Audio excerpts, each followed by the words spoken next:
Hey, welcome to another video where I'm showing you how I built these garage shelves right here. They're beautiful, they work, and they're super easy and fairly cheap. If you're interested in other DIY and building woodworking content, make sure you hit that subscribe, and let's jump into the video. Hello there. Welcome. Why is it so loud out here all the time? I know why it's loud, because there's an airport close to us. Today, we're doing something in the garage. That's right, we are organizing it. So, our garage is a mess as I step over stuff in the way. When we moved in here, we kind of just threw some stuff in here. Anyways, we're building the shelves that you saw in the cover photo, and so here are the plans for it. The main makeup of this build is 3 different shelves. On the top left here you can see 8-foot beams with 21-inch support, and you're going to need 3 of those. And right next to it you see 21 inches, and you're going to need 9 of those. You're going to need 7 8-foot 2x4s and then 6 sheets of 2x4 composite or whatever you choose. Without further ado, let's jump into the shelves. First thing I'm doing here is laying out the 2x4s, and then I'm going to cut the 21 inches that I need. So I'm going to cut 9 of those and then go from there. Alright, so we have 9 pieces cut. Now we connect them. I ended up buying 3-inch outdoor screws just because it's in the garage. But it should never see weather, so get something cheaper.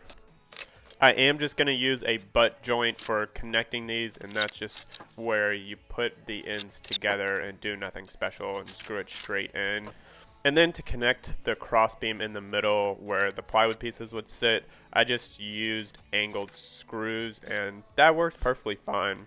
You do see me pre-drilling holes here because I did end up splitting some of the other wood, and I wanted to not let that happen again, so I pre-drilled and then screwed them in. No problems with that.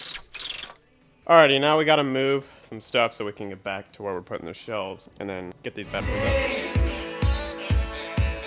The first shelf here is going to go 24 inches off the ground, so I just used another shelf to leverage that other shelf. And you'll see me here putting screws into the boards. And so I lined up where the studs were and then just pre-drilled some screws so I could get it in the wall a lot easier. And that was such a great idea.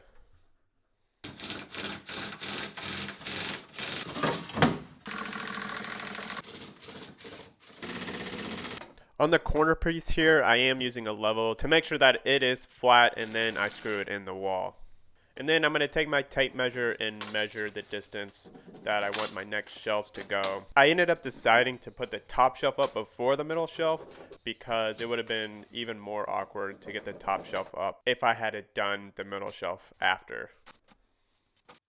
These shelves aren't that heavy, but doing it by myself was a little difficult, as you can see me kind of, fumbling around. But I did end up getting it. Now for this middle shelf, it was a little bit more awkward because I didn't have the leverage that I needed.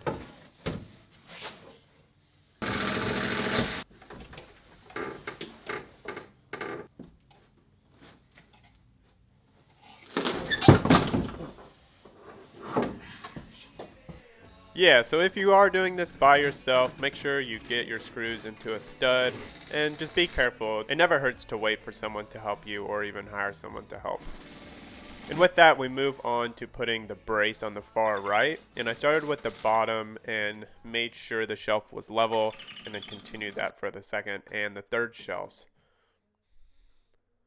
Alrighty, that's looking pretty good. Now we're doing these bad boys. And these are 1/4 inch composite or something, and I was kind of scared to get them. And one side has flat and one is this textury material. I'm not sure which side to put down first because I kind of like this, but anyways, they should all fit perfectly in here. And we got one there and we got one here, and they fit perfectly. These are 2x4s, but not 2x4s.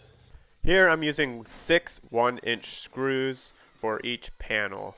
So one of the questions I had was, is this 1/4 inch thick enough? And as you can see here, or you can hear more, it bounces around for sure. I might add another brace in the middle here to give it more stability and durability. But that's just something to keep in mind. Maybe use 1/2 inch plywood or 3/4. This stuff was cheap and I wanted to keep it cheap. So let me know in the comments what you would use just to store some stuff on it. We will do a test here shortly with multiple boxes of stuff so that we can see how this holds up. So stick around and see if this 1/4 inch composite is something that you should get. I had forgotten to do the necessary jumping test on these shelves. I do have a young kid and another one on the way, so they'll be climbing on these in no time. Alrighty, so one thing I noticed is that these actually have like water stains on them already. And so I flipped this one around and I kind of like it, so I'm gonna flip the other ones around. Thankfully I didn't screw too many holes in there. I don't know why there's water stains on it. Home Depot, you gotta get with it. Alrighty, so let's flip it.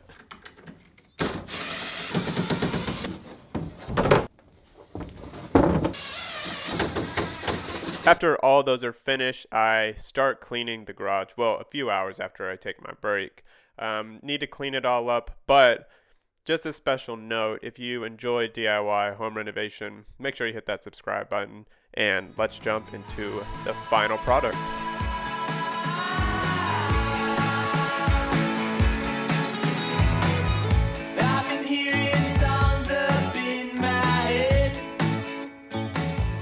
Alrighty, so what is the verdict on these 1/4 inch composites?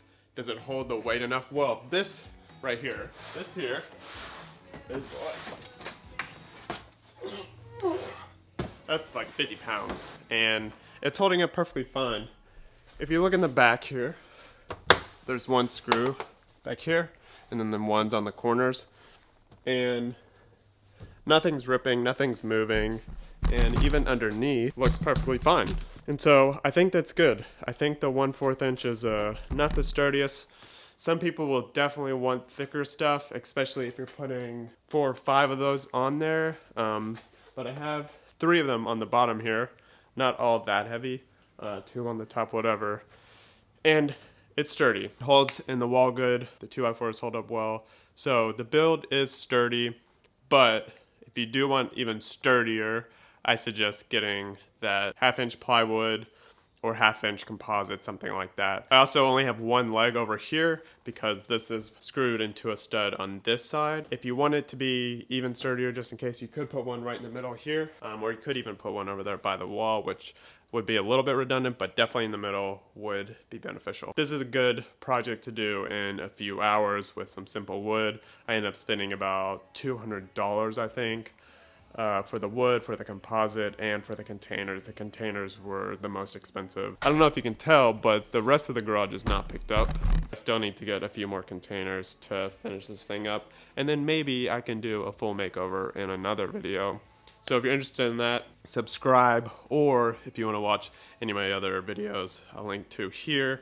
Go and check those out, and subscribe if you want more DIY content like this. And I will see you out there. See you later.